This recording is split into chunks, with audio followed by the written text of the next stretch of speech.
Hello dear student, myself Pramod Kumar. देखो यहाँ पे एक बात मैं आपको सबसे पहले बता देना चाहता हूँ कि मैं आज जो वीडियो बना रहा हूँ उसका 12th क्लास से रिलेशन है।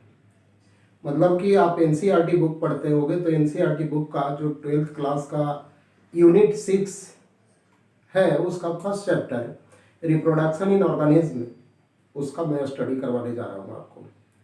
ओके, तो देखो यहाँ मैं हेडिंग दे रहा हूँ रिप्रोडक्शन इन ऑर्गेनिज्म।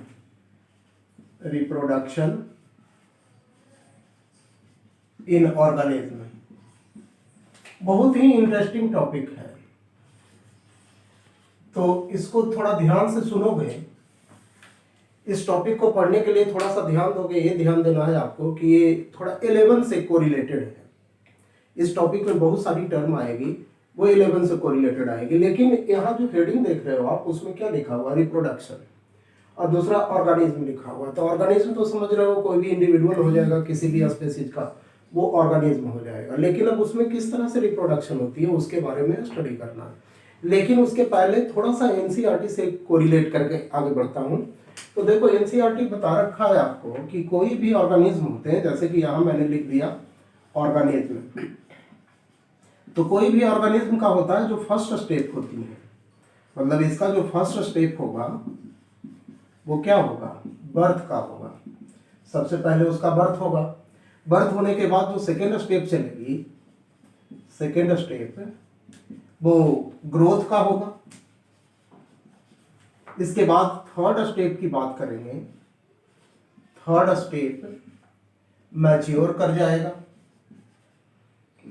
ग्रोथ होने के बाद मैच्योरिटी को ऑब्टेन करेगा। इसके बाद फोर्थ स्टेप सेनेसेंस का कंडीशन आएगा। सेनेसेंस का कंडीशन मतलब कि एजिंग जिसको कह सकते हो आप।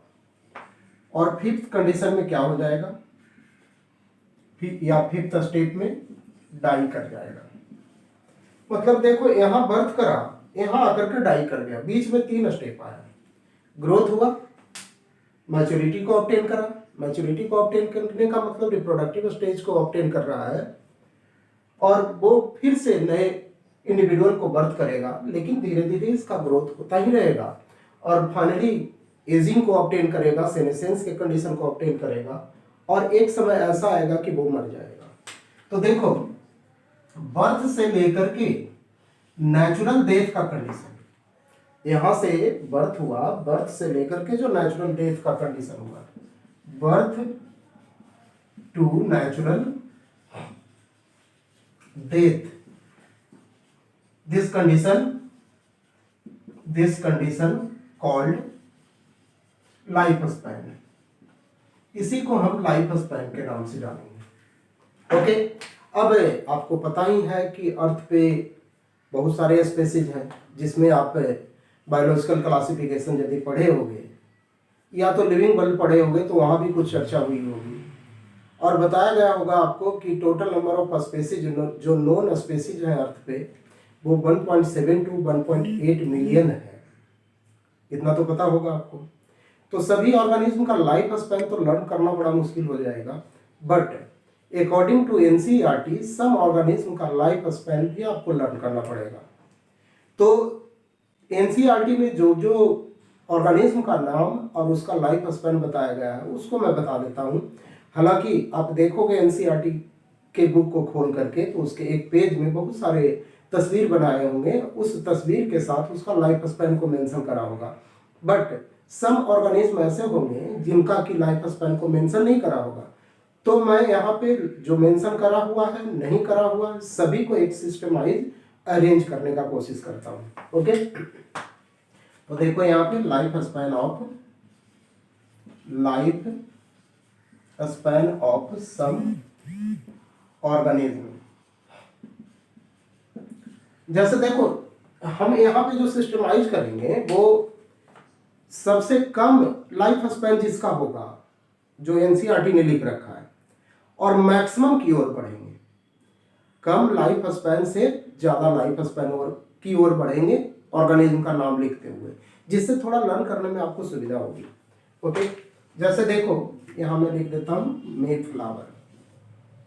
मे फ्लाई, सॉरी फ्लावर बोल दिया था मैंने, फ्लाई कर लेना।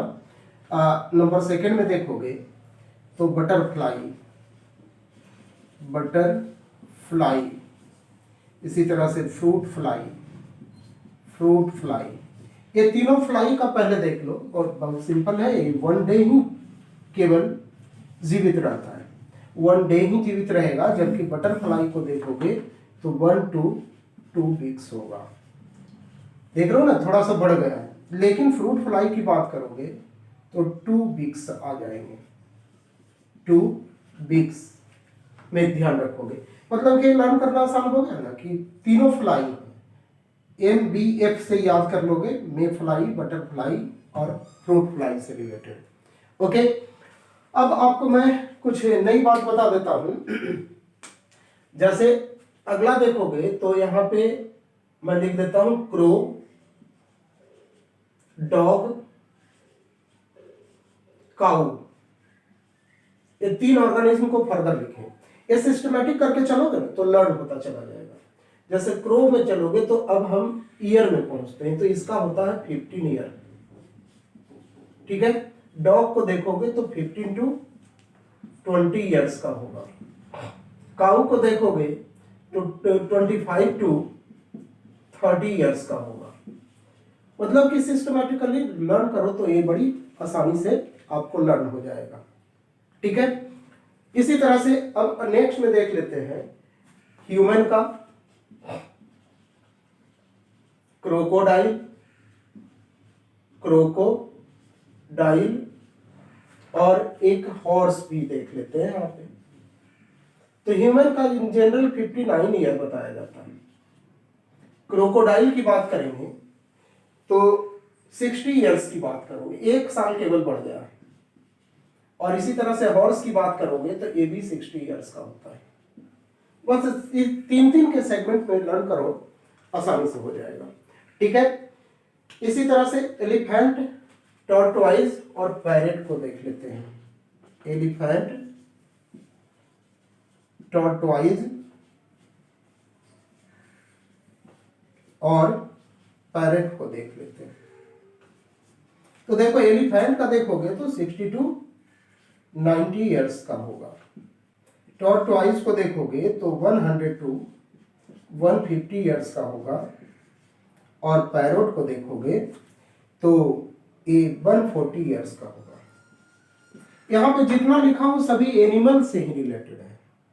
1-2 प्लांट का भी नाम लिख सकते हो आप, जैसे आपके बुक में जो दिया है वही प्लांट को लिख रहा हूं। जैसे राइस की बात कर लो, रोज की बात कर लो, बनाना की बात कर लो, बनियन की बात कर लो,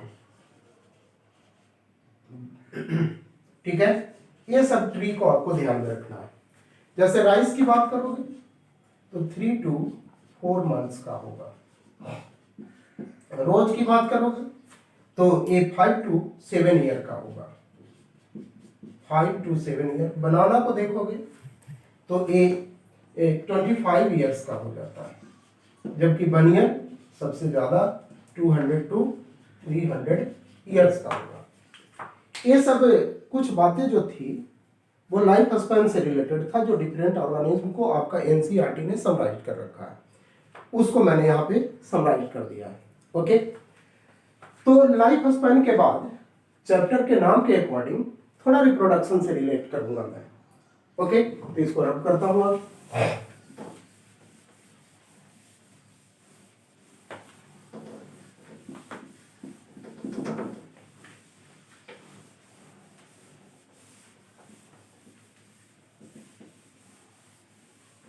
देखिए अब जो हेडिंग था चैप्टर का, उस हेडिंग से एक टर्म को मैं यहां लाता हूं, रिप्रोडक्शन को।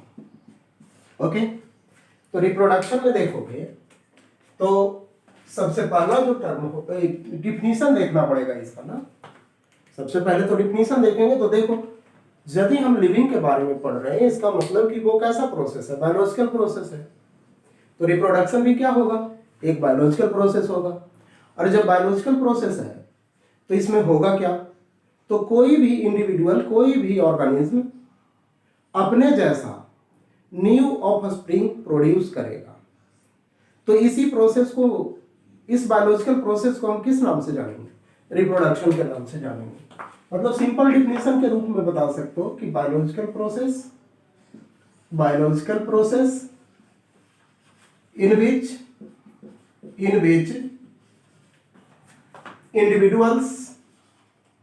individuals of organism produce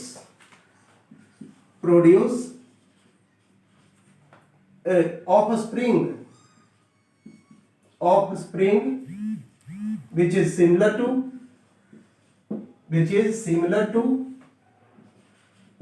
existing ones।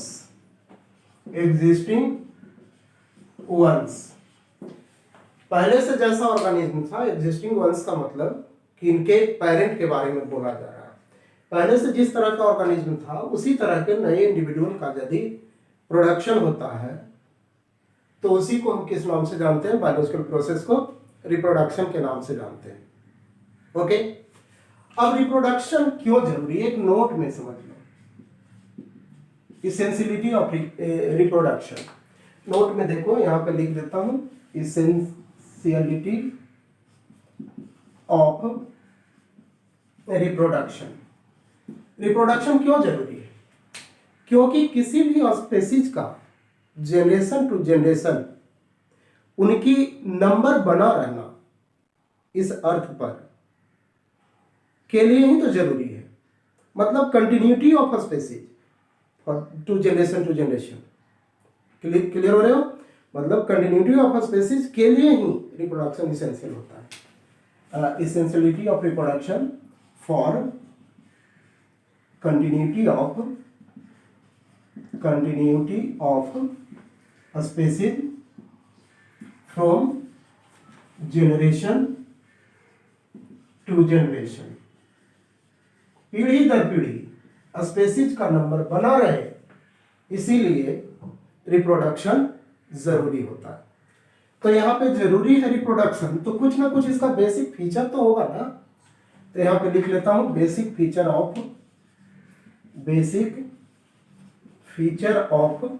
Reproduction.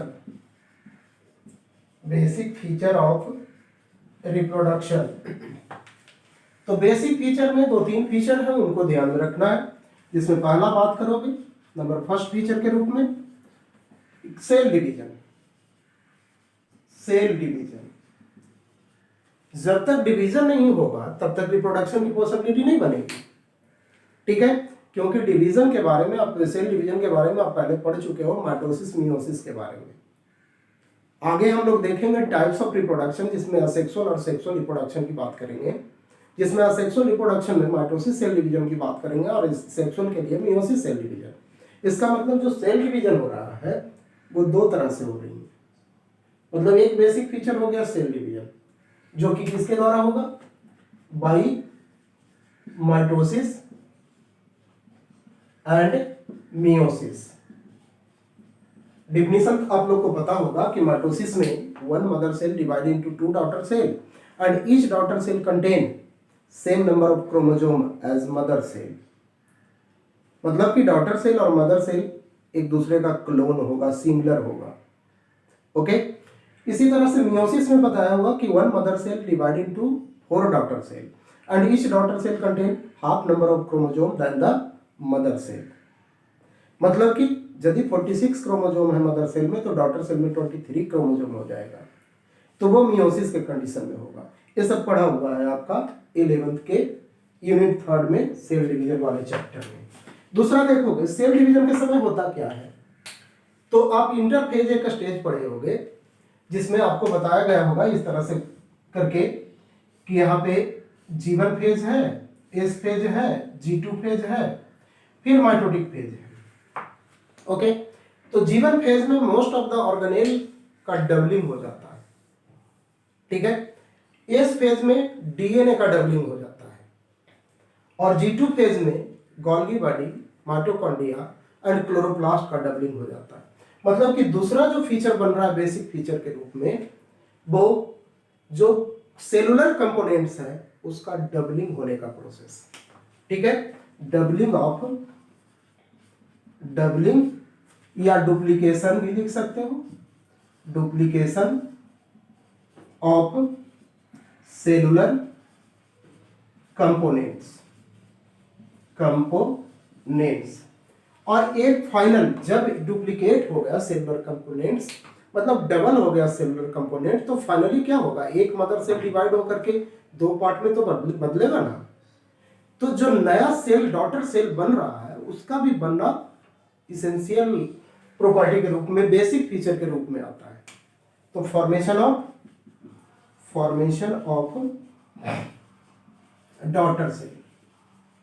Daughter cells, ये सब बेसिक फीचर के रूप में आ गया रिप्रोडक्शन का। अब जब बेसिक फीचर देख लिया रिप्रोडक्शन का, तो हम टाइप्स ऑफ रिप्रोडक्शन की बात कर लेते हैं, ठीक है। टाइप्स ऑफ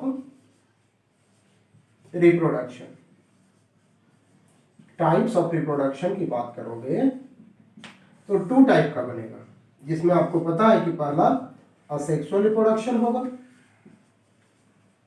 और सेकेंडली सेक्सुअल रिप्रोडक्शन होगा।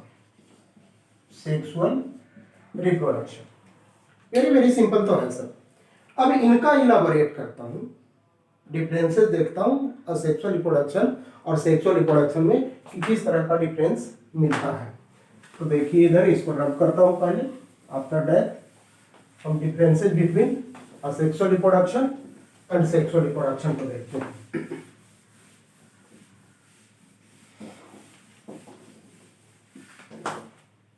चलिए देखिए, यहां पे 2 पार्ट में बांट देता हूं इसको, यहां लिख देता हूं असेक्सुअल रिप्रोडक्शन, दूसरा सेक्सुअल रिप्रोडक्शन। सिंपल बात करेंगे। जैसे देखो, पहले कहानी सुन लो, उसके बाद मेंशन कर दूंगा बोर्ड पे। जैसे असेक्सुअल रिप्रोडक्शन की बात करेंगे, मान लो कि मैं हूं, मेरा फिंगर यहां टूट जाए और मेरे जैसा एक और प्रमोद कुमार नजर आना शुरू हो जाए, मतलब ये ग्रोथ करे टूटने के बाद, अब ग्रोथ कर करके मेरे जैसा एक इंडिविजुअल बना ले, तो असेक्सुअल रिप्रोडक्शन हो गया। मतलब कहने का मतलब हो रहा है मेरा कि यूनिपेरेंटल होगा, एक ही पेरेंट पार्टिसिपेट करेगा। लेकिन जो सेक्सुअल रिप्रोडक्शन होगा उसमें मेल और फीमेल का पार्टिसिपेशन होगा, मतलब कि बाई पेरेंटल होगा, 2 इंडिविजुअल पार्टिसिपेट करेगा। तो देखो पहला क्या हो गया डिफरेंसेस में, यूनिपेरेंटल होगा और इधर बाई पेरेंटल होगा। ओके, सेकेंड पॉइंट में देखोगे तो अभी बता रहे थे थोड़ी देर पहले कि असेक्सुअल रिप्रोडक्शन जब भी होता है तो माइटोसिस सेल डिवीजन के द्वारा होता है, और माइटोसिस सेल डिवीजन में 1 मदर सेल जब भी पार्टिसिपेट करेगा तब 2 डॉटर सेल बनाएगा, और दोनों डॉटर सेल मदर सेल के जैसा होगा, मतलब क्लोन होगा। मतलब असेक्सुअल रिप्रोडक्शन किस सेल डिवीजन के कारण होने जा रहा है, तो माइटोसिस सेल डिवीजन के कारण होने जा रहा है। जबकि सेक्सुअल रिप्रोडक्शन में क्या होगा, गेमिट का फॉर्मेशन होगा, और गेमिट जब भी बनता है वो जनरली, ऑलवेज नहीं बोलेंगे, जनरली मियोसिस सेल डिवीजन कारण बनता है। ओके, तो इस तरह से बाई माइटोसिस सेल डिवीजन में होगा, माइटोसिस सेल डिवीजन, जबकि सेक्सुअल रिप्रोडक्शन किसके द्वारा होगा, by meiosis cell division. Okay, अब देखो मियोसिस सेल डिवीजन 2 टाइप का होता है। जैसे एनिमल में आप लोग पढ़े होंगे, ह्यूमन रिप्रोडक्शन जब पढ़े होंगे तो वहां पे गैमेटोजेनेसिस का प्रोसेस आता होगा। ओवरी और टेस्टिस के से जर्म सेल में गैमेटोजेनेसिस मतलब मियोसिस का प्रोसेस वहां होती है, तब जाकर के स्पर्म एंड ओवम का फॉर्मेशन होता है। तो गैमेटोजेनेसिस में स्पर्म बनने के प्रोसेस को स्पर्मेटोजेनेसिस के नाम से जानेंगे, और ओवम बनने के प्रोसेस को oogenesis के नाम से जानेंगे, ठीक है। लेकिन प्लांट में डायरेक्ट गैमेट का फॉर्मेशन नहीं होती है। जैसे हायर प्लांट की बात करेंगे, इसके बाद का जो चैप्टर होगा sexual reproduction in flowering plant, उसमें हम पढ़ेंगे कि फर्स्ट ऑफ ऑल स्पोर का फॉर्मेशन होती है, जिसमें माइक्रोस्पोर मेल फ्लावर से बनेगा या मेल पार्ट ऑफ फ्लावर से बनेगा, जबकि मेगास्पोर बनेगा फीमेल पार्ट में। और ये माइक्रोस्पोर और मेगास्पोर जो होगा इसका फर्दर माइटोसिस सेल डिवीजन होगा, तब जाकर के गैमीट का फॉर्मेशन हो पाएंगे। ठीक है, तो जब स्पोर मियोसिस प्रोसेस के द्वारा बन रहा है तो इसके लिए टर्म देते हैं स्पोरोजेनेसिस। लेकिन डायरेक्ट जब मियोसिस द्वारा गैमीट का फॉर्मेशन हो रहा है तो इसके लिए टर्म देते हैं कौन सा, गैमीटोजेनेसिस। मतलब कि ये जो मियोसिस सेल डिवीजन है ये दो टाइप का बन जाएगा, जिसमें कि एक गैमीटोजेनेसिस और गैमीटोजेनेसिस जनरली किसमें हो गया, तो इन एनिमल।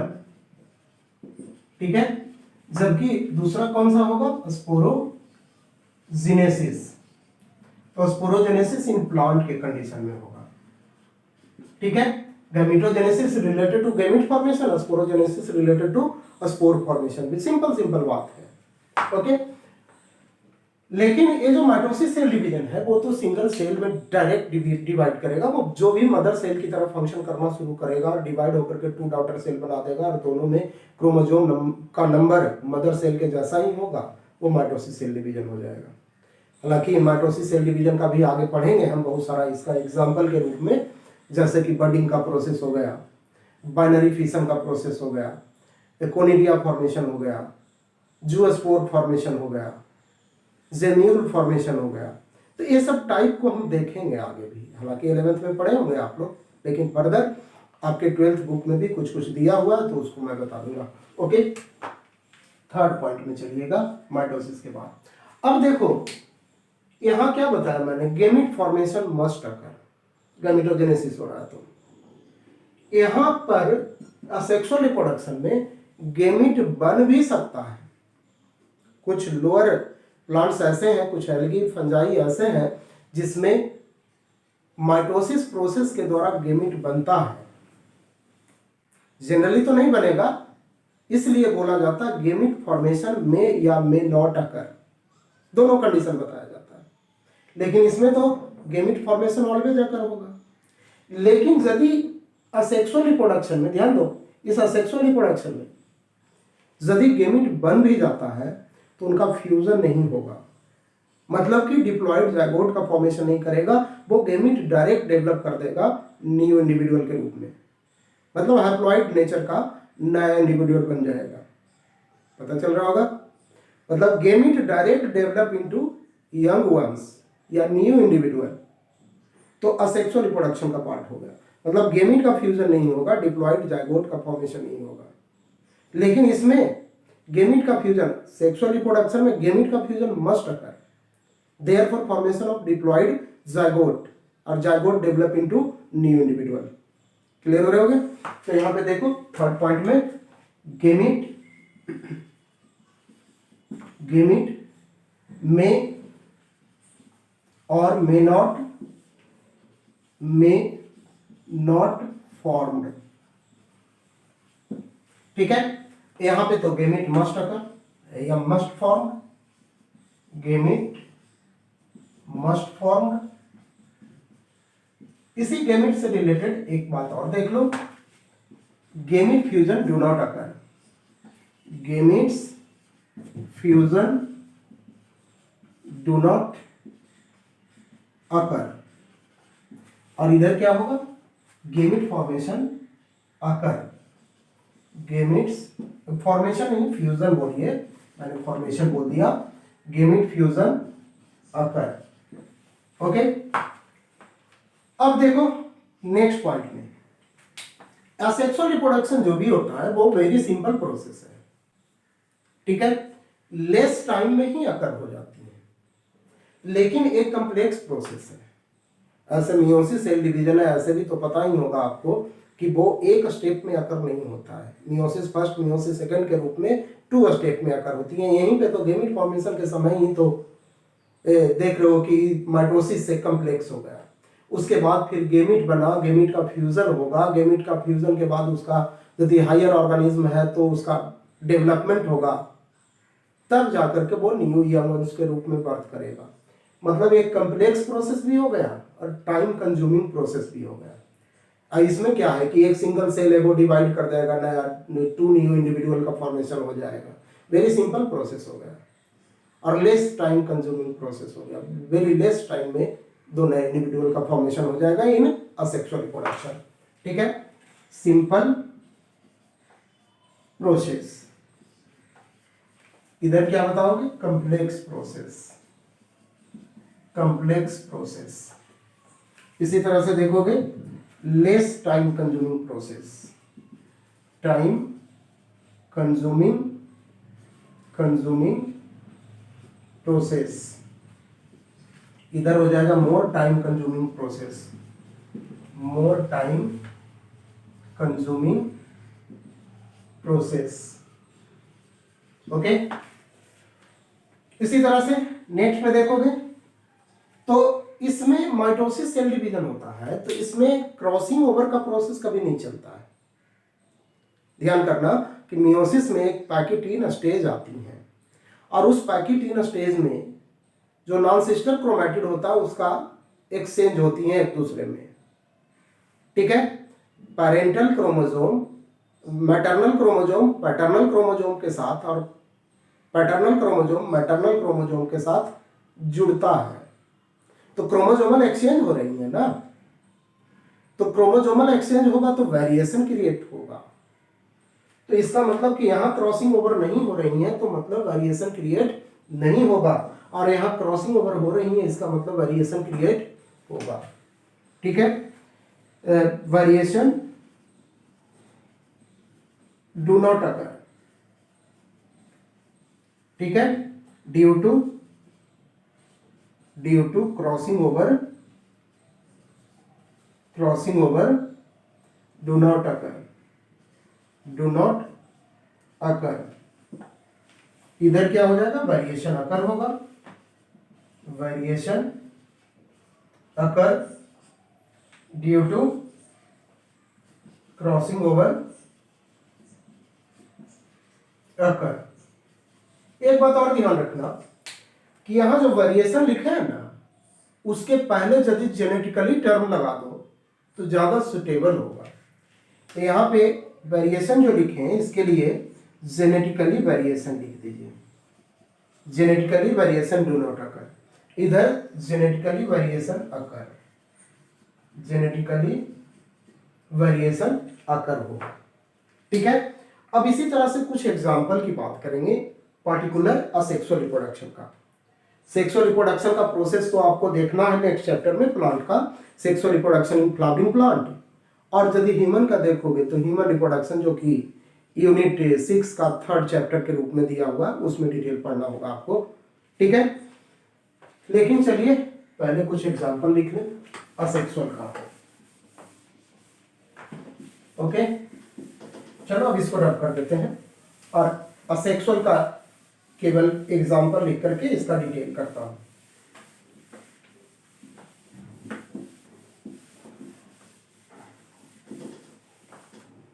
हाँ जी, देखो इसका एग्जाम्पल के रूप में सबसे पहला बाइनरी फिशन, बाइनरी फिशन। दूसरा होगा बडिंग, बडिंग 2 में देखेंगे, budding in yeast and Hydra, ये 2 में हम लोग समझेंगे। इसी तरह से conidia formation, conidia formation in Penicillium. Okay, इसी तरह से zoospore formation, zoospore formation in Chlamydomonas. एक और देख लेते हैं gemmule formation, formation in sponge. एक 4-5 एग्जांपल हम लोग देखेंगे थोड़ा इलाबोरेट करके, क्योंकि आपके एनसीईआरटी बुक ने इसका थोड़ा इलाबोरेट करके लिखे हुए 2-4 चैप्टर। तो सबसे पहला में आते हैं binary fission, binary fission. Binary fission का प्रोसेस देखोगे तो जैसे माइटोसिस सेल डिवीजन हो रही है तो वो माइटोसिस सेल डिवीजन ही मुख्य रूप से बाइनरी फिशन का प्रोसेस को रिप्रेजेंट करता है। ठीक है, जैसे एक मदर सेल है वो 2 डॉटर सेल में बदल जाएगा, वो बाइनरी फिशन का कंडीशन होगा। तो डायरेक्ट मैं इसके टाइप में बता देता हूं आपको बाइनरी फिशन का। ओके, तो बाइनरी फिशन के डिफरेंशिएशन या टाइप में देखोगे तो पहला मैं बता देता हूं लॉन्गिट्यूडिनल बाइनरी फिशन।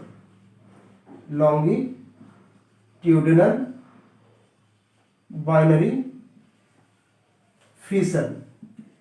तो लॉन्गिट्यूडिनल बाइनरी फिशन में क्या है, जैसे इसका एग्जांपल को लर्न करना इंपॉर्टेंट है यूग्लिना के रूप में। जैसे यूग्लिना को बनाओगे तो इस तरह से स्लीपर मॉलिक्यूल्स के रूप में, मतलब स्लीपर के रूप में होगा। तो क्या होता है कि बीच से इस तरह से बॉडी डिवाइड होना शुरू होता है। इसका न्यूक्लियस हो या साइटोप्लाज्म हो, ये डॉट दे दिया जो न्यूक्लियस के लिए, पहले ये डिवाइड होगा उसके बाद साइटोप्लाज्म होगा। तो इस तरह से ये 2 पार्ट में लगेगा कि डिवाइड होता चला जा रहा है। देख रहे हो ना, लॉन्गिट्यूडिनली डिवीजन इसमें दिख रहा होगा आपको। इस तरह से लॉन्गिट्यूडिनली डिवीजन दिखना शुरू हो गया होगा, ऊपर से नीचे की ओर डिवाइड होता चला जा रहा है। तो ये लॉन्गिट्यूडिनल बाइनरी फिशन के रूप में जाना जाएगा। फाइनली ये क्या होगा कि 2 डॉटर सेल के रूप में इस तरह से कन्वर्ट हो जाएगा। 2 डॉटर सेल के रूप में इस तरह से कन्वर्ट हो जाएगा। ठीक है, इस तरह से हम कन्वर्ट कर देते हैं। ओके, इसी तरह से दूसरा देखोगे तो irregular binary fission. Irregular binary fission, तो इरेगुलर बाइनरी फिशन किसमें होगा, अमीबा में होता है। Irregular binary fission in amoeba, मतलब कि इसका कोई लिमिट पॉइंट नहीं है कि वहीं से डिवाइड करेगा। जैसे अमीबा देख रहे हो इस तरह से, तो हो सकता है कि वो यहां से भी डिवाइड कर दे, सेंटर से भी डिवाइड करे, इस तरह से भी डिवीजन हो सकती है। इसका लिमिटेशन नहीं है कि कहां से डिवाइड करेगा, इसलिए इसका नाम दिया गया इरेगुलर बाइनरी फिशन। ठीक है, नंबर 3 में देखोगे तो transverse binary fission.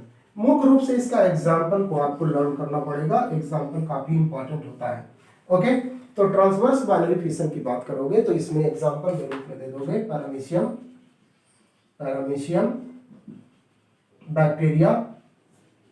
Bacteria diatoms etc.. ठीक है, मतलब सिंपल सा, इसमें भी तो वही बना देना है। पैरामीशियम को यदि इस तरह से करके बनाते हो, इस तरह से करके पैरामीशियम को बनाते हो, तो ये ट्रांसवर्सली इस तरह से डिवीजन करेगा, ट्रांसवर्सली डिवाइड होगा। इसका न्यूक्लियस या तो साइटोप्लाज्म।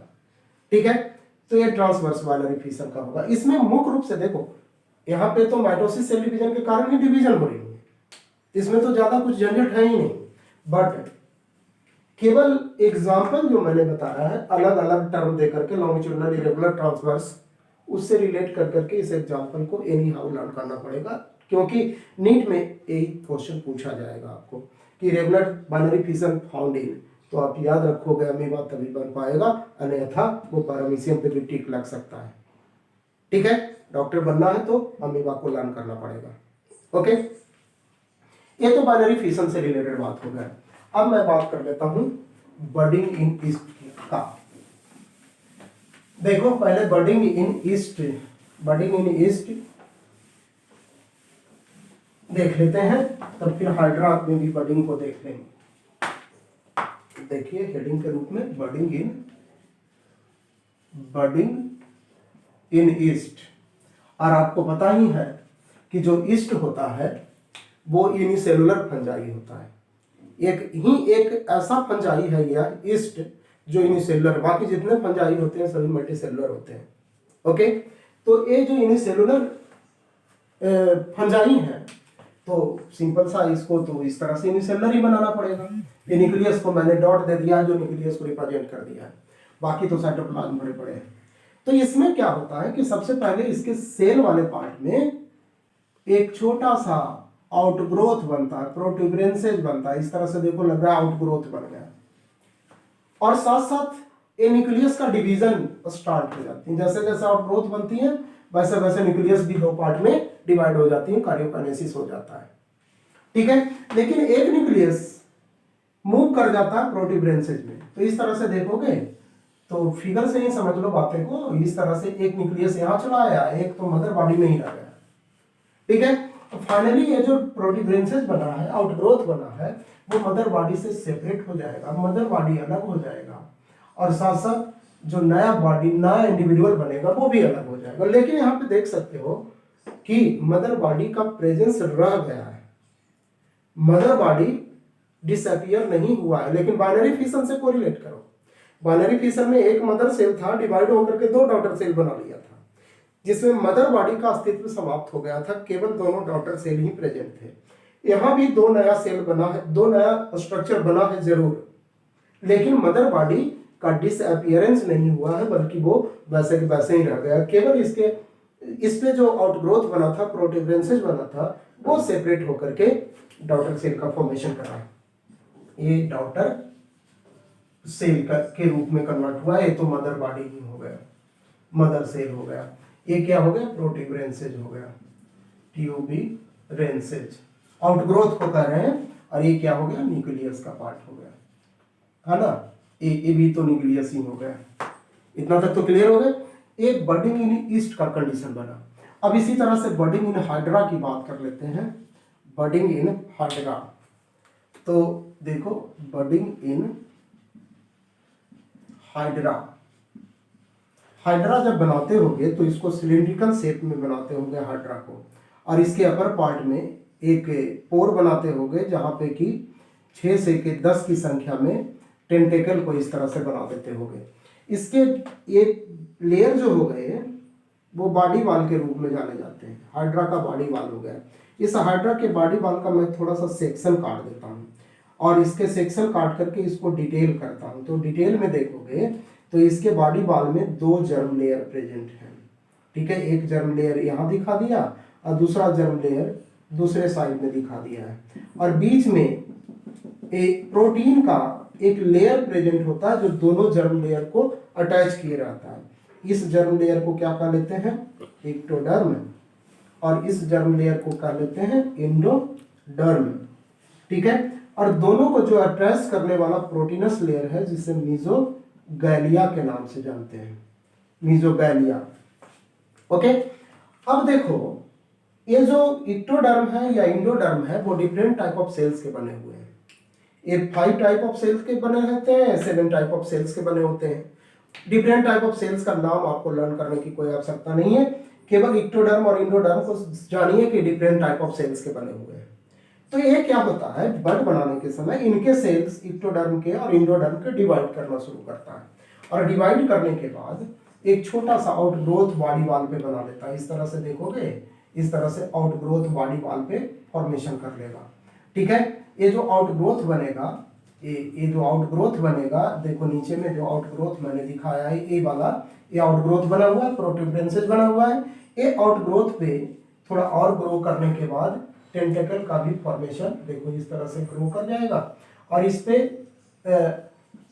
और इसी पे फर्दर टेंटेकल का भी फॉर्मेशन हो जाएगा। जब टेंटेकल बन जाएगा तो उसके बाद ये पार्ट जो डॉटर हाइड्रा के रूप में है वो मदर बॉडी से सेपरेट हो जाएगा, और मदर बॉडी से सेपरेट होने के बाद ये जो मदर बॉडी है सेपरेट हो जाएगा। मदर बॉडी से सेपरेट होने के बाद अपना फ्री लाइफ चलाना शुरू कर देगा। तो यहाँ भी देख सकते हो, यहाँ भी देख सकते हो क्या हुआ, डॉटर हाइड्रा का फॉर्मेशन हो गया, लेकिन मदर हाइड्रा वैसे के वैसे ही अपीयर है, वो डिजनरेट नहीं हुआ है। 2 संख्या में तो यहाँ भी बन गया, नंबर बढ़ गया, रिप्रोडक्शन हो गया, लेकिन मदर बॉडी का अपीयरेंस इसेंशियल हो गया। तो इसका मतलब है कि बाइनरी फिशन और बडिंग में कुछ ना कुछ तो डिफरेंसेस हैं ही, है ना। तो देखो क्या डिफरेंसेस है उसको रब करके बताता हूँ मैं। बाकी बातें तो समझ गए होंगे फिगर से ही, इसलिए लैंग्वेज की ज़्यादा आवश्यकता इसमें है नहीं। ओके, तो देखो हम डिफरेंस बता लेते हैं थोड़ा सा। कभी कभी बाइनरी फिशन और बडिंग में डिफरेंस भी पूछ दिया करता है, तो उस पर भी फोकस करना पड़ेगा आपको। इधर लिख देता हूँ बाइनरी फिशन, बाइनरी फिशन, और इस साइड लिख देता हूँ बडिंग। ओके, तो देखो बाइनरी फिशन और बडिंग में क्या हो गया। यहाँ पे देखोगे बाइनरी फिशन में तो किसी तरह का प्रोट्यूबरेंसेस का फॉर्मेशन नहीं हुआ है। प्रोट्यूबरेंसेस, ट्यूबरेंसेस नॉट फॉर्म्ड, प्रोट्यूबरेंसेस नहीं बढ़ता है, जबकि इधर क्या होता है, प्रोट्यूबरेंसेज फॉर्म्ड है ना। जैसे ये प्रोट्यूबरेंसेज जो बना है बडिंग के कंडीशन में बना है, बाइनरी फिशन के कंडीशन में नहीं बना है। इसका मतलब ऐसा भी हो रहा है कि प्रोट्यूबरेंसेज बनने का मतलब कि जितना भी बॉडी में सेल्स है उसका इक्वल डिस्ट्रीब्यूशन नहीं है, अनइक्वल डिस्ट्रीब्यूशन है। किसमें, बडिंग में।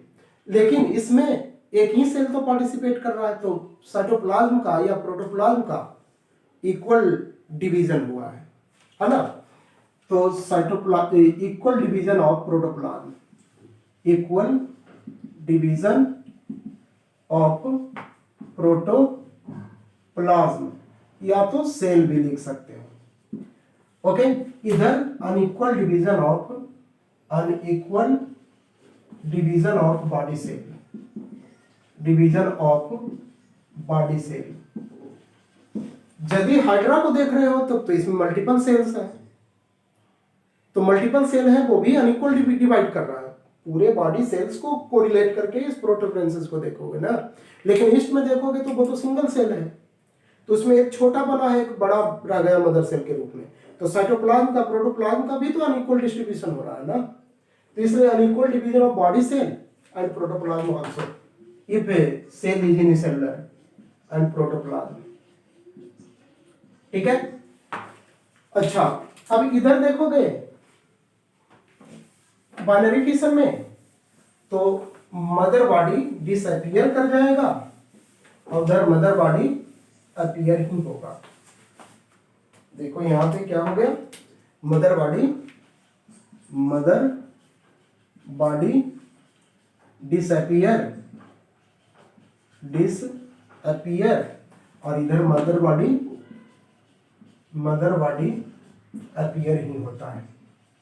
ठीक है, ये तीनों डिफरेंसेस को मुख्य रूप से बाइनरी फिशन और बडिंग में डिफरेंशिएट करने के लिए स्पष्ट करोगे, क्योंकि ये ऑप्शन में तीनों रह सकता है, इधर भी रह सकता है। तो ये पूरे मन से कंठस्थ होगा, लर्न होगा, तभी आप टिक लगा पाओगे सही ऑप्शन पे। ओके, अब इसके बाद बाइनरी फिशन हो गया, बडिंग हो गया। बडिंग के बाद हम देख लेते हैं जूस्पोर फॉर्मेशन इन क्लामाइडोमोनास।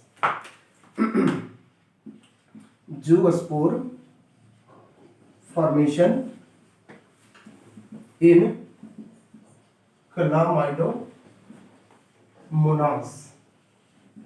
देखो क्लामाइडोमोनास में जूस्पोर के फॉर्मेशन की कहानी देख रहे हैं, तो दो तीन इंपॉर्टेंट पॉइंट है यहाँ पे, उसको फोकस करना पड़ेगा। क्या, कौन कौन सा इंपॉर्टेंट पॉइंट है? तो जूस्पोर ऐसे भी असेक्सुअल रिप्रोडक्शन का प्रोसेस देखोगे ना, तो most of the asexual reproduction favourable condition में होता है। फेवरेबल कंडीशन का मतलब कि वाटर अबंडेंट होगा, फूड मटेरियल अबंडेंट होगा, लाइट इंटेंसिटी नॉर्मल होगी रिप्रोडक्शन के लिए, असेक्सुअल रिप्रोडक्शन के लिए किसी भी ऑर्गेनिज्म में। क्लियर हो रहा है? तो यहाँ ये जो जूस्पोर का भी फॉर्मेशन क्लामाइडोमोनास करेगा, वो कब करेगा? इन फेवरेबल कंडीशन में करेगा। ओके, और फेवरेबल कंडीशन का मतलब मैंने समझा रखा है। अब यहाँ जूस्पोर जिस सेल के अंदर बनेगा, जिस स्ट्रक्चर के अंदर बनेगा, उसको जूस्पोरेंजिया के नाम से जानते हैं। मान लो कि यहाँ पे एक सेल बना दिया इस तरह से, और इस सेल के अंदर जूस्पोर का फॉर्मेशन इस तरह से हो रही है, तो इस स्ट्रक्चर को किस नाम से जानेंगे? जूस्पोरेंजिया के नाम से जानेंगे। ठीक है, इसको मैं रख कर देता हूँ, अभी फिगर तो इधर बनाऊंगा ही। जूस्पोर फॉर्मेशन इन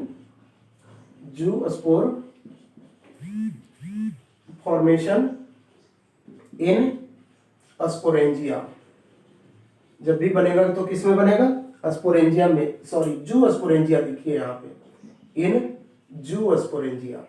स्पोरेंजिया के भी कई टाइप बन जाएंगे, तो यहाँ पे चूंकि जूस्पोर बन रहा है इसलिए नाम क्या लिखा गया है? जूस्पोरेंजिया।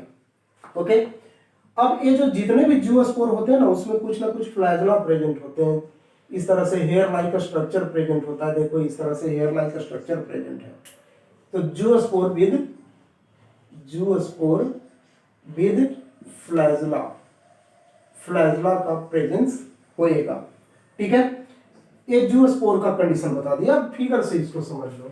जैसे एक क्लामाइडोमोनास है, क्लामाइडोमोनास का स्ट्रक्चर बनाते होगे आप, तो पियर शेप बताया जाता होगा इस तरह से, ओवल टाइप का। जिसके ऊपर में 2 फ्लैजिला इस तरह से दिखाया गया होगा, नीचे में कप से क्लोरोप्लास्ट बताया गया होगा, और नहीं बताया गया है तो यहाँ पे सुन लीजिए। और यहाँ पे न्यूक्लियस भी प्रेजेंट है, बाकी तो साइटोप्लाज्म भरा पड़ा है ही। ओके, तो सबसे पहले ये क्या करेगा, फेवरेबल कंडीशन में अपने फ्लैजिला को विड्रॉ कर देगा, जितने भी प्रोटोप्लाज्म है उसको एक जगह कंसंट्रेट कर देगा, और इस तरह से ये स्फेरिकल स्ट्रक्चर में कन्वर्ट हो जाएगा। इस तरह से देखो, इसका टोटल प्रोटोप्लाज्म स्फेरिकल स्ट्रक्चर में कन्वर्ट हो गया है। इसके बाद क्या होगा, इसमें माइटोसिस सेल डिवीजन होना शुरू होगा, और माइटोसिस सेल डिवीजन जो होगा वो 2 टाइम्स होगा।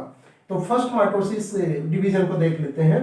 फर्स्ट टाइम माइटोसिस डिवीजन होगा तो ए न्यूक्लियस 2 पार्ट में बढ़ जाएगा, प्रोटोप्लाज्म हाफ हाफ बढ़ जाएगा। तो इस तरह से इस मदर सेल के अंदर, मतलब जूस्पोरेंजिया, जिसमें जूस्पोरेंजिया के अंदर जिसमें कि जूस्पोर बनने जा रहा है, वो इस तरह से 2 पार्ट में डिवाइड हो जाएगा। देखो 2 पार्ट में डिवाइड हो गया। उसके बाद फर्दर यह सेल और यह सेल दोनों डिवाइड करेगा, मतलब सेकेंड माइटोसिस होगा। तो सेकेंड माइटोसिस इसमें भी होगा और इसमें भी होगा। दूसरी बार जब माइटोसिस होगा तो फाइनली देखोगे इसी सेल के अंदर 4 नए सेल का फॉर्मेशन पॉसिबल हो जाएगी। इस तरह से बनाओगे तो दिखना शुरू हो जाएगा कि 4 सेल बन गया है। ठीक है, इसके भी न्यूक्लियस 2 पार्ट में बट गए, इसके भी न्यूक्लियस 2 पार्ट में बन गए, इस तरह से टोटल 4 बन गया है। और फाइनली चारों क्या होता है कि एक स्पेशल स्ट्रक्चर के रूप में मदर बॉडी के अंदर कन्वर्ट हो जाता है। इस तरह से देखो, स्पेशल स्ट्रक्चर में मदर बॉडी के अंदर कन्वर्ट हो जाएगा। तो इसी को हम किस नाम से जानेंगे, जूस्पोर के नाम से जानेंगे। यही स्ट्रक्चर जो यहाँ बना रहे हैं, जिसमें फ्लैजिला को दिखाया जा रहा है, यही क्या चीज है, जूस्पोर है। ये जूस्पोर हो गया, जूस्पोर। और जिस सेल के अंदर जूस्पोर बना हुआ है उसको क्या कह लिया, जूस्पोरेंजिया के नाम से जानते हैं।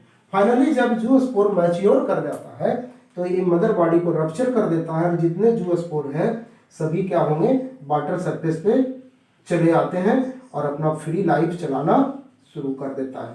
इस तरह से फाइनली यंग क्लामाइडोमोनास के रूप में कन्वर्ट हो जाएगा। देखो ये फाइनली किस में कन्वर्ट हो जाएगा, तो ये यंग क्लामाइडोमोनास के रूप में, यंग क्लामाइडोमोनास के रूप में कन्वर्ट हो जाएगा। इतना तो क्लियर हो गए। जूस्पोर फॉर्मेशन का कहानी बस यही थी। अब इसके बाद जो नेक्स्ट देखेंगे वो होगा conidia formation in Penicillium. Okay, तो देखिए अब कोनिडिया फॉर्मेशन की कहानी।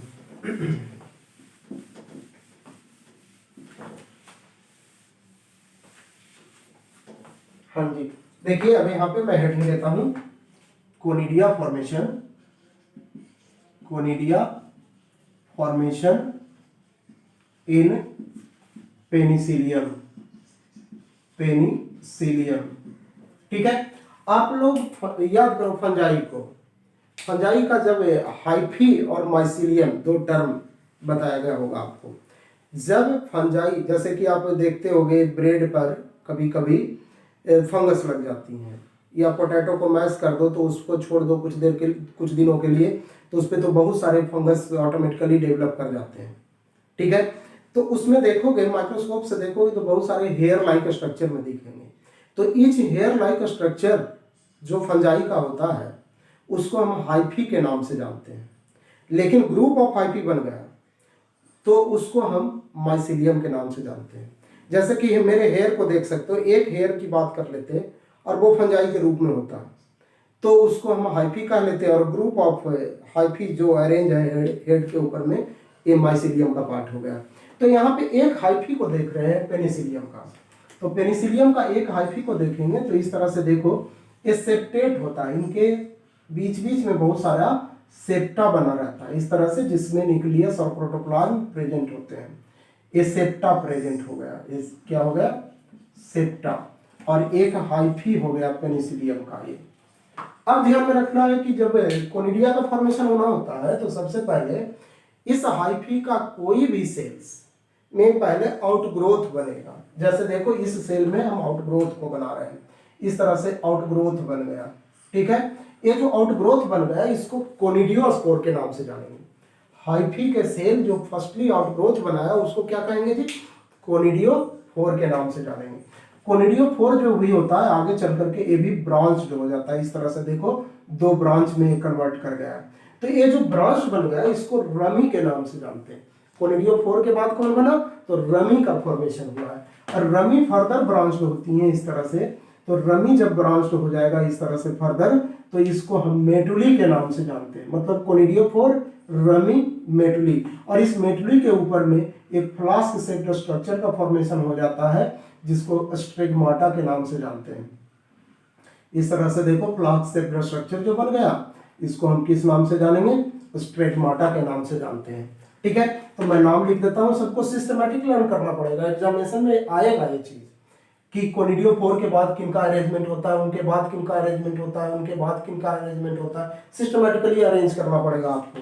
तो यहाँ पे मैं पहला नाम लिख देता हूँ conidiophore.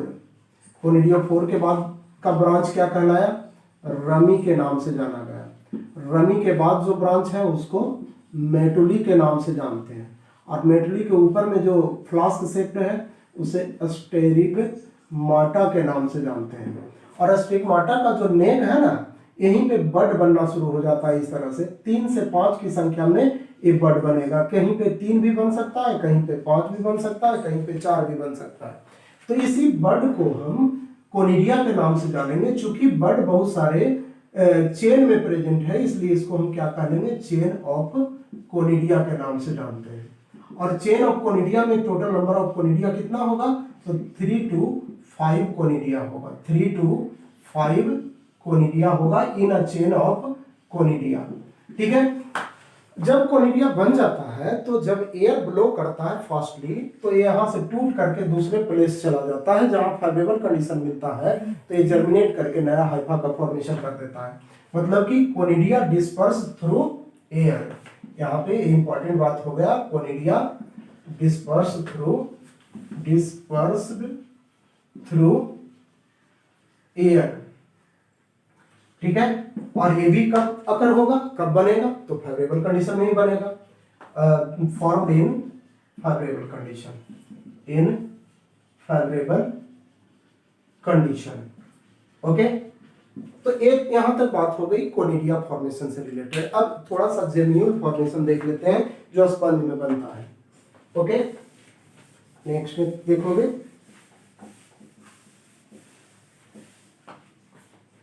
Gemmule formation in sponge. Gemmule formation in sponge. देखो ये मिठाई वाला स्पंज नहीं है, एक पोरीफेरा फाइलम। एनिमल किंगडम जब पढ़ते होगे तो उसमें एक फाइलम आता होगा पोरीफेरा फाइलम, उसका एक मेंबर है स्पंज। ओके, इस स्पंज के अंदर एक रिप्रोडक्टिव बॉडी का, असेक्सुअल रिप्रोडक्टिव बॉडी का फॉर्मेशन होती है। उसी असेक्सुअल रिप्रोडक्टिव बॉडी को हम क्या कहते हैं, जेम्यूल के नाम से जानते हैं।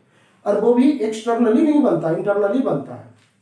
एक स्पेसिफिक सेल होता है स्पंज के बॉडी में जिसका नाम होता है आर्कियोसाइट्स, और वही आर्कियोसाइट्स डिवाइड होकर करके इंटरनल एसेक्सुअल रिप्रोडक्टिव बॉडी का फॉर्मेशन करता है जिसका नाम क्या हो जाता है, जेम्यूल के रूप में जानते हैं। ओके, मैंने बहुत सारा बात बोल दिया है, लेकिन ये भी तो फेवरेबल कंडीशन में ही बनेगा, फेवरेबल कंडीशन में ही होगा। जैसे देखो यहाँ एक स्पंज का मैं तस्वीर बना देता हूँ। इस तरह से स्पंज का तस्वीर बनाओगे तो इस तरह से बना होगा स्पंज का तस्वीर। ठीक है, इस तरह से स्पंज का तस्वीर बना दिया मैंने। अब ये देखो इसका सेक्शन काट लो, इस तरह से सेक्शन काट लो। तो सेक्शन काटोगे तो कुछ इस तरह से स्फेरिकल दिखेगा। तो स्फेरिकल जब दिखेगा तो इसमें बहुत सारे टाइप के सेल्स प्रेजेंट होंगे। इसमें इसके बॉडी वाल में बहुत सारे टाइप्स के सेल्स प्रेजेंट होंगे। तो ये जो सेल्स प्रेजेंट होंगे उसमें एक स्पेसिफिक सेल का नाम है आर्कियोसाइट। आर्कियोसाइट, और ये आर्कियोसाइट सेल ही क्या करता है, डिवाइड होना शुरू करता है। तो इसके इंटरनल जो कैविटीज होते हैं उस साइड में बहुत सारे नए नए सेल्स का फॉर्मेशन होना शुरू हो जाता है। तो ये जो नए नए सेल्स बन गए इसी को हम किस नाम से जानते हैं, जेम्यूल के नाम से जानते हैं। जेम्यूल के नाम से जानते हैं। इसको हम इंटरनल असेक्सुअल रिप्रोडक्टिव बॉडी के रूप में भी जानते हैं। वेरी सिंपल तो हो गया। जैसे देखो ना, इसके बॉडी का सेक्शन ट्रांसवर्स सेक्शन काट लिया, ये जो टीएस हो गया, टीएस स्पंज का हो गया ट्रांसवर्स सेक्शन। तो ट्रांसवर्स सेक्शन काट करके देखें तो इसमें बहुत सारे टाइप के सेल्स प्रेजेंट हैं। उसमें मैं केवल एक ही सेल का नाम बता रहा हूँ, बाकी आप जूलॉजी में पढ़ोगे वहां से बेहतर हो जाएगा। तो देखो यहाँ पे एक स्पेसिफिक सेल है जिसका नाम क्या है, आर्कियोसाइट। ये आर्कियोसाइट डिवाइड जब करता है, ये डिवाइड करता है तभी जाकर करके किसका फॉर्मेशन होता है, जेन्यूल का। लेकिन ये आर्कियोसाइट डिवाइड करता है तो बाहर की ओर नया जेन्यूल का फॉर्मेशन नहीं होता है, बल्कि इसके जो बॉडी कैविटी है ना उसमें बनता है, उसके ल्यूमेन में बनता है। इसलिए इसको यहाँ क्या लिखा गया, इंटरनल। चूंकि माइटोसिस प्रोसेस द्वारा डिवाइड हुआ है, असेक्सुअल रिप्रोडक्टिव बॉडी बोला गया है। इसी इंटरनल असेक्सुअल रिप्रोडक्टिव बॉडी को जेन्यूल कहते हैं। जब यह बॉडी से बाहर निकल आता है तब जाकर करके नया स्पंज के फॉर्मेशन करने में मदद कर देता है। ये सब असेक्सुअल रिप्रोडक्शन का सम एग्जांपल हो गया। लेकिन असेक्सुअल रिप्रोडक्शन का सम एग्जांपल के साथ कुछ प्लांट का भी एग्जांपल पढ़ना पड़ेगा आपको, क्योंकि प्लांट में भी मॉर्फोलॉजी में आप पढ़े होंगे स्टेम का कहानी, तो स्टेम से ही रिलेटेड तो मोस्टली बात आती है उनके असेक्सुअल रिप्रोडक्शन से। तो फटाफट उसको भी देख लेते हैं, बहुत डिटेल में नहीं करेंगे क्योंकि मॉर्फोलॉजी में वो पढ़ चुके हो, लेकिन कम से कम टर्म एग्जांपल तो लर्न करना पड़ेगा ही आपको। जैसे देखो यहाँ पे मैं फटाफट बात कर लूं,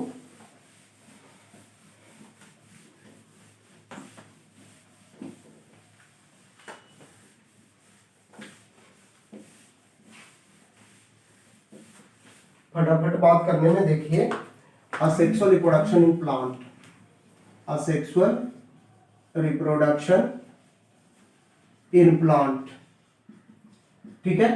असेक्सुअल रिप्रोडक्शन इन प्लांट की बात करोगे तो आप मॉडिफिकेशन ऑफ स्टेम में चलिए, अंडरग्राउंड मॉडिफिकेशन ऑफ स्टेम, सब aerial modification of stem, aerial modification of stem, वहीं के पॉइंट्स को यहाँ पे लाता हूँ मुख्य रूप से, ठीक है। जैसे कि आप सबसे पहला देखते होंगे अंडरग्राउंड मॉडिफिकेशन ऑफ स्टेम में राइजोम, ठीक है। तो राइजोम की बात करोगे तो इसका एग्जांपल के रूप में जरूर याद रखोगे टर्मेरिक, टर्मेरिक, जिंजर, जिंजर। और एक बात ध्यान रखना, ये जो 12th का चैप्टर आपको बता रहा हूं, यहाँ पे आपको राइजोम में ही एग्जांपल लिख रखा होगा बनाना का भी, लेकिन थोड़ा सा 11th वाले मॉर्फोलॉजी को पढ़ोगे और वहां स्टेम को पढ़ोगे तो कंट्राडिक्ट कर दिया है। वहां पे सकर में दे दिया, सकर का डिफिनीशन दिया, सकर टर्म नहीं लिखा है बट सकर का डिफिनीशन लिख दिया और उस सकर में बनाना को रख दिया है।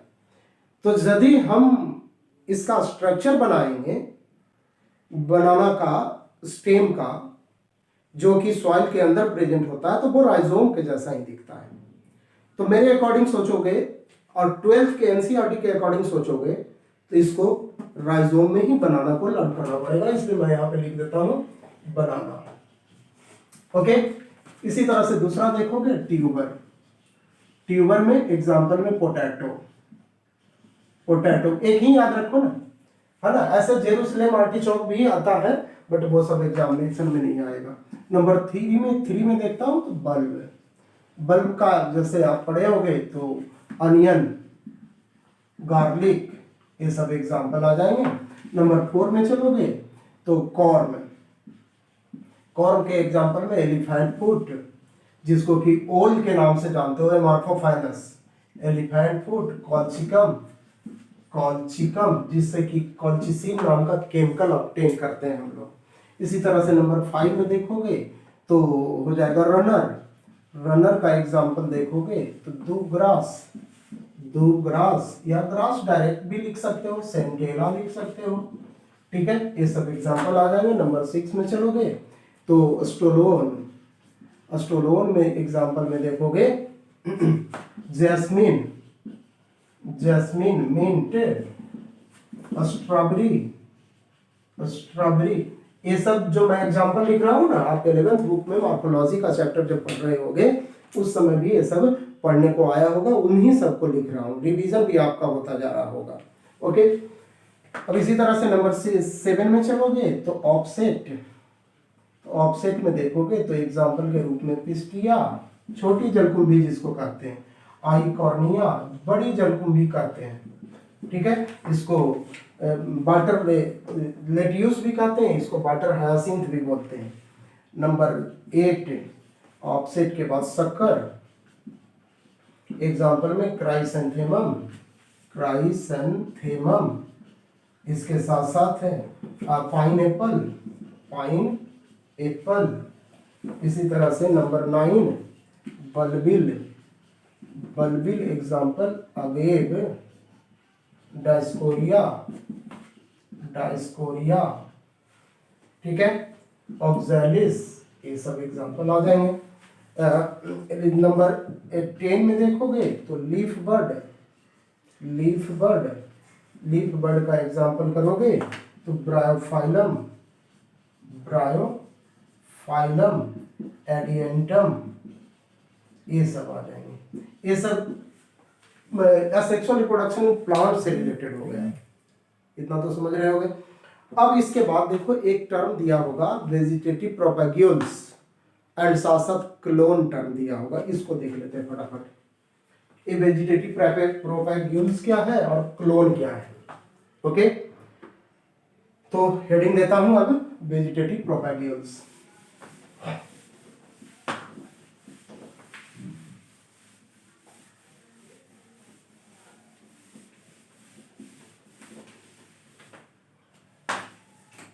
देखो अब यहाँ पे एक नया टर्म वेजिटेटिव प्रोपैग्यूल्स। देखो वेजिटेटिव प्रोपैग्यूल्स कुछ है नहीं, बट वेरी सिंपल है। जैसे आप क्या करते हो, पोटैटो लेते हो, पोटैटो को जाकर के खेतों में लगा देते हो, या पोटैटो को कट करके खेतों में लगा देते हो, ठीक है। तो वैसा वेजिटेटिव रिप्रोडक्टिव पार्ट जो कि न्यू प्लांट के फॉर्मेशन में, सेक्सुअल रिप्रोडक्शन के द्वारा न्यू प्लांट के फॉर्मेशन में मदद कर देता है, वैसे स्ट्रक्चर को ही किस नाम से जानते हैं, वेजिटेटिव प्रोपैग्यूल्स के नाम से जानते हैं। जैसे आप अदरक, अदरक, हल्दी, ये सब के एक्सिलरी बड को तोड़ दो, तोड़ करके सॉइल में लगा दो, नया प्लांट बन जाएगा। जैसे रोज के स्टेम को तोड़ लो, सॉइल में लगा दो, नया प्लांट बन जाएगा। तो जो पार्ट ऑफ प्लांट हो गया, जो असेक्सुअल रिप्रोडक्शन में पार्टिसिपेट करके न्यू प्लांट के फॉर्मेशन करने में मदद कर रहा है, उसी को हम क्या कह लेंगे, वेजिटेटिव प्रोपैग्यूल्स के नाम से जानेंगे, ओके। तो डेफिनेशन वेरी सिंपल हो गया, part of plant, part of plant which participate in asexual reproduction for formation of new plant called vegetative propagules। Clear हो गया यहाँ तक। अब इसी तरह से एक टर्म दिया होगा क्लोन के रूप में आपके बुक में। तो क्लोन तो मैं सिंपल बता ही रहा हूँ कि मान लिया कि मेरा कोई मैटरनल ट्विंस होता, मेरे जैसा ही हूबहू यहाँ एक और प्रमोद दिखता, तो both are clone to each other, ठीक है। मतलब कि मॉर्फोलॉजिकली एंड जेनेटिकली दोनों तरह से सिमिलरिटीज जिस भी ऑर्गेनिज्म का मिलेगा, मतलब बाहर से भी दिखने में एक जैसा दिखे और जेनेटिकल नेचर भी उसका एकदम हूबहू हो, कोई चेंजेस ना आए, ठीक है। डीएनए फिंगरप्रिंटिंग द्वारा भी उसका स्पष्टीकरण नहीं कर सकते हैं, क्योंकि जेनेटिकल नेचर भी उसका कैसा सिमिलर ही है, तो उसको ही हम एक दूसरे का क्या कहेंगे, क्लोन के नाम से जानेंगे। जैसे ट्विंस पढ़ते होंगे आप, ह्यूमन रिप्रोडक्शन वाले में पढ़ने के लिए दिया होगा आपको मैटरनल ट्विंस के बारे में।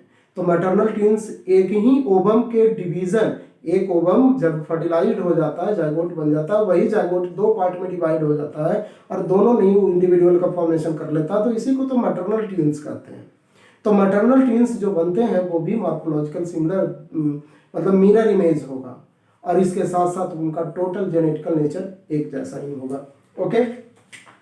तो clone the morphologically and genetically similar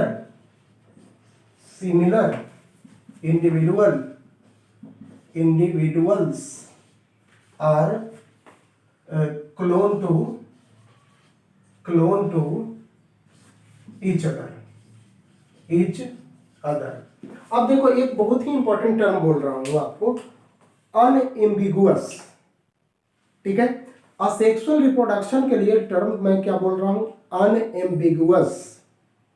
unambiguous का मतलब क्या होता है, तो उसके पहले अन को हटा दो, एम्बिगुअस को समझ लो।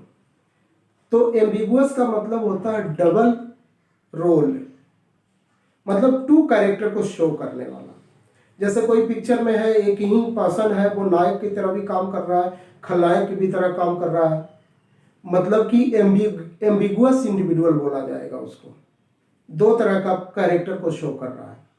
लेकिन जब केवल एक ही कैरेक्टर को, जैसे कोई हीरो है, केवल हीरो का ही काम करे, नायक का ही काम करे, तो वो अनएम्बिगुअस इंडिविजुअल के रूप में जाना जाएगा। तो असेक्सुअल रिप्रोडक्शन को देखो, जो डॉटर सेल बनते हैं या न्यू इंडिविजुअल बनता है, वो पेरेंट का टोटली कैसा होता है, सिमिलर होता है, कोई कैरेक्टर में चेंज नहीं आया, मतलब सिंगल कैरेक्टर का प्रेजेंस दिख गया, तो उसको क्या कह लेंगे, अनएम्बिगुअस। मतलब एनिमल के लिए या सम ऑर्गेनिज्म के लिए असेक्सुअल रिप्रोडक्शन होता है, वो अनएम्बिगुअस नेचर का होता है। नोट करके लिख लेता हूँ इसको, वेरी इंपॉर्टेंट भी है, एनसीईआरटी में भी दिया हुआ है। Note for animals and some plant, या प्लांट से अच्छा ऑर्गेनिज्म कर देता हूँ, organisms asexual reproduction is unambiguous type. Okay, NCERT का लाइन है, इसलिए इसको भी आपको एनी हाउ ध्यान में रखना पड़ेगा। सिंगल कैरेक्टर शो करने वाला अनएम्बिगुअस का कंडीशन हो गया। लेकिन यदि सेक्सुअल रिप्रोडक्शन की बात करोगे, यहीं से कोरिलेट कर देता हूँ, सेक्सुअल रिप्रोडक्शन की बात करोगे तो जो पेरेंट होते हैं, बल्कि वो माता हो या पिता हो, बच्चे में कुछ ना कुछ वेरिएशन होगा। हो सकता है कि नाक मम्मा की तरह हो और चेहरा पापा की तरह हो, है ना, तो कुछ ना कुछ तो वेरिएशन आएगा, क्योंकि वहाँ क्रॉसिंग ओवर रिकॉम्बिनेशन का प्रोसेस हुआ था, जिसके कारण कुछ ना कुछ चेंजेज आएंगे। मतलब हूबहू पेरेंट से एकदम 100% क्लोन नहीं बनता है, कुछ चेंजेज आ जाती हैं। ठीक है, तो उसको एम्बिगुअस नेचर का बोलेंगे, क्योंकि दो कैरेक्टर, दो अलग अलग कैरेक्टर का बन गया, इसलिए एम्बिगुअस नेचर सेक्सुअल रिप्रोडक्शन के लिए शो करेंगे। अब यहां तक एनसीईआरटी बुक के अकॉर्डिंग बात बताई गई है। अब थोड़ा सा मैं बात कर लेता हूं artificial method of sexual reproduction. हालांकि एनसीईआरटी बुक में नहीं दिया हुआ है, लेकिन थोड़ा सा केवल कहानी सुना देता हूं इसका, बहुत डिटेल में नहीं जाऊंगा, बस 2-4 मिनट की बातें हैं, उसके बाद सेक्सुअल रिप्रोडक्शन खत्म हो जाएगा। Artificial method of asexual reproduction. ठीक है, ये 3 टाइप्स के बनते हैं, जिसमें कि पहला टाइप इसका होता है कटिंग। पहला टाइप का नाम क्या हो गया, कटिंग। दूसरे टाइप का नाम है लेयरिंग, और तीसरे टाइप का नाम है ग्राफ्टिंग। तो देखो, इसमें हम बहुत ज्यादा डिटेल में नहीं जा रहे हैं, केवल सिंपलीफाई समझा देता हूं, क्योंकि आपका जो मॉड्यूल दिया हुआ रहेगा, किसी भी इंस्टीट्यूट का उठा लोगे तो उसमें 1-2 क्वेश्चन मिल जाएगा, इसलिए इसको केवल समझा दे रहा हूं। ओके, तो कटिंग के कंडीशन में क्या करना है कि जैसे लीफ हो गया, स्टेम हो गया, या तो रूट हो गया, अलग अलग प्लांट, सभी प्लांट के लिए नहीं, सबका एग्जाम्पल अलग अलग लर्न करना पड़ेगा, वो ध्यान में नहीं रखना है आपको, मैं बोल दूंगा लेकिन लर्न करने की कोई आवश्यकता नहीं है, समझ लीजिए। जैसे कि मान लो कि स्टेम है, स्टेम कटिंग की बात कर लेते हैं, तो स्टेम को 20 से 30 सेंटीमीटर लंबा काट लो और उसको कुछ ऑक्सीजन में डुबा दो, जैसे इंडोल 3 एसिटिक एसिड, उसके बाद इसको सॉइल में लगा दो, नया प्लांट बन जाएगा। इसी तरह से जैसे तमारिंड हो गया, ब्लैकबेरी हो गया, उसके रूट को कट कर लो, रूट को कट करके उसको भी ऑक्सीजन में डाल दो, इंडोल 3 एसिटिक एसिड में, कुछ समय के लिए, ऐसा नहीं कि हमेशा छोड़ देना वहीं पे, कुछ समय के लिए रखना है, 2 घंटे 4 घंटे के लिए। ठीक है, जिससे कि ग्रोथ बड़ी आसानी से संभव हो सके, ऑक्सीजन की अवेलेबिलिटी पूरी हो जाए, उसके बाद सॉइल में लगा दो, नया प्लांट बन जाएगा। इसी तरह से बहुत सारे प्लांट में लीफ को काट कर लो, जैसे कि स्नेक प्लांट, घर में गमला में लगाए रखते हो स्नेक प्लांट को, सांसिवेरा के नाम से भी जानते हैं, तो उसके लीफ को कट कर लो, थोड़े देर के लिए ऑक्सीजन में डाल दो, नया प्लांट, अब उसको सॉइल में लगा दो, नया प्लांट बन जाएगा। एक कटिंग का प्रोसेस हो गया। दूसरा देखो, लेयरिंग का कंडीशन हो गया। इसमें कौन कौन सा पार्ट आया, स्टेम कटिंग, दूसरा आया रूट कटिंग, और तीसरा आया लीफ कटिंग। ठीक है, तो अब देखो लेयरिंग के कंडीशन में क्या है, जैसे एक प्लांट है, प्लांट का यहाँ ब्रांच निकला हुआ है, इस तरह से देखो ये ब्रांच निकला हुआ है, इस पे लिंक लगा हुआ है, ठीक है, इस तरह से। तो इस प्लांट के लेयरिंग का प्रोसेस करना है तो प्लांट में ब्रांच को लगे रहने दीजिए और इसको जो बेसल ब्रांच है उसको मोड़ करके क्या कीजिए, सॉइल के अंदर इंसर्ट कर दीजिए। देखो ये सॉइल के अंदर इंसर्ट कर दिया, कुछ पार्ट को तो बाहर भी छोड़ दिया लीफ वाले पार्ट को। तो यहां से क्या होगा कि नया रूट बनना शुरू हो जाएगा और ऊपर में नए शूट बनने शुरू हो जाएंगे, ठीक है। तो एक क्या हो गया आपका लेयरिंग का कंडीशन हो गया। वो प्लांट से इसको क्या करना है, जुड़ा हुआ ही रहने देना है। ये जो बेसल नोड देख रहे हो, इस बेसल नोड से ब्रांच लगा हुआ ही है और लगा हुआ है तो इसको कहाँ इंसर्ट कर दिया है, सॉइल के अंदर इंसर्ट कर दिया है। और इंसर्ट करने के बाद इससे इस स्टेम वाले पार्ट से न्यू बड का फॉर्मेशन हो गया, रूट का और शूट का दोनों का फॉर्मेशन हो गई है। और इसको यदि यहाँ से अलग करके दूसरे जगह लगा दोगे नया प्लांट का फॉर्मेशन हो जाएगा। तो ये लेयरिंग का कंडीशन हो गया। लेयरिंग का भी बहुत सारा टाइप है, उतना मैं नहीं जा रहा हूँ, है ना। जैसे कि आप tip layering, trench layering, air layering को गुटी के नाम से भी जानते हैं, उतना पढ़ने की आवश्यकता नहीं, बस इतना ही ध्यान में रखना। ग्राफ्टिंग के कंडीशन में चलिए, तो ग्राफ्टिंग के कंडीशन में 2 डिफरेंट प्लांट का उपयोग करेंगे। जैसे देखो इसमें 2 डिफरेंट प्लांट का उपयोग करेंगे, डिफरेंट प्लांट। तो डिफरेंट प्लांट में एक का रूट सिस्टम लेंगे, दूसरे का शूट सिस्टम लेंगे। जैसे जिस प्लांट का शूट सिस्टम मोर डेवलप्ड है, मान लो कि ये फ्लावर बनाया है, बड़ा बेहतर फ्लावर बनाया है, तो इसके कारण ये क्या होगा, डेवलप्ड फ्रूट का भी फॉर्मेशन करेगा। इस तरह से फ्लावर को मैंने दिखा दिया। शूट सिस्टम इसका डेवलप्ड है, रूट सिस्टम लेस डेवलप्ड है। देखो रूट सिस्टम को नीचे मैंने बना दिया है।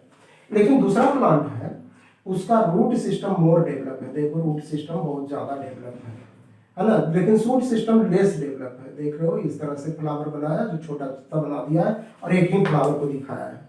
तो इसको दोनों को कट करना, ऐसा कट करना है कि दोनों का एडजस्टमेंट बड़ी आसानी से हो जाए। इस तरह से देखो कट कर लिया दोनों को। तो फाइनली क्या होगा, जिसका कि रूट सिस्टम मोर डेवलप है उसको हम स्टॉक के नाम से जानते हैं। जैसे देखो ये रूट सिस्टम है, रूट सिस्टम को रहने दिया, जिसका मोर डेवलप्ड रूट सिस्टम है उसको रहने दिया, और साथ साथ जिसका कि मोर डेवलप्ड शूट सिस्टम है उसको इसके ऊपर में जहां से कट करा था ना, इसके जस्ट ऊपर में ला करके एडजस्ट कर दिया। इस तरह से देखो, इस तरह से एडजस्ट कर दिया। क्यों एडजस्ट करा गया, क्योंकि दोनों के जो वास्कुलर कैम्बियम है या वास्कुलर टिश्यू है वो एक दूसरे के एडजस्टमेंट में आ जाए, जिससे कि वाटर एंड फूड का ट्रांसलोकेशन बड़ी आसानी से हो सके, ठीक है। तो जाकर करके ये प्लांट सर्वाइव करेगा और नए फ्रूट का फॉर्मेशन कर देगा। इस तरह से देखो शूट सिस्टम और डेवलप वाले को ऊपर लगा दिया है, तो इसको नीचे वाले को क्या कर लेते हैं, जिसमें रूट सिस्टम और डेवलप था, इसको स्टॉक के नाम से जानते हैं, और ऊपर वाले को क्या कहते हैं, तो इसको सियोन के नाम से जानते हैं। तो सियोन स्टॉक आपस में मिलकर करके न्यू प्लांट के फॉर्मेशन करने में मदद कर देगा। इतना तक तो क्लियर हो गए होंगे बच्चे, ठीक है। तो इस तरह से artificial method of sexual reproduction को 3 पार्ट में बांटे, कटिंग, लेयरिंग एंड ग्राफ्टिंग। हालांकि इन सब का भी बहुत सारा टाइप है, लेकिन मैं उतना में नहीं जा रहा हूँ। सिंपल सा एक इसके बारे में थोड़ी सी बात आपको बता दिया, सिंपल बातें बता दिया, जिससे कि क्वेश्चन आपका बन जाएगा। नहीं तो कम से कम इसको 1 घंटा और बताना पड़ेगा, तब जाकर के पूरी बातें स्पष्ट हो पाएगी, जो कि आपके एनसीईआरटी के बियॉन्ड हो जाता है, एनसीईआरटी में दिया हुआ नहीं है। ओके, अब इस चैप्टर का अगले वीडियो जब बनाएंगे तो उसमें सेक्सुअल रिप्रोडक्शन की कहानी बताएंगे। ओके, इस तरह से जब सेक्सुअल रिप्रोडक्शन कंप्लीट हो जाएगा तो ये चैप्टर भी कंप्लीट हो जाएगा। ओके, फिर मिलते हैं। Thank you.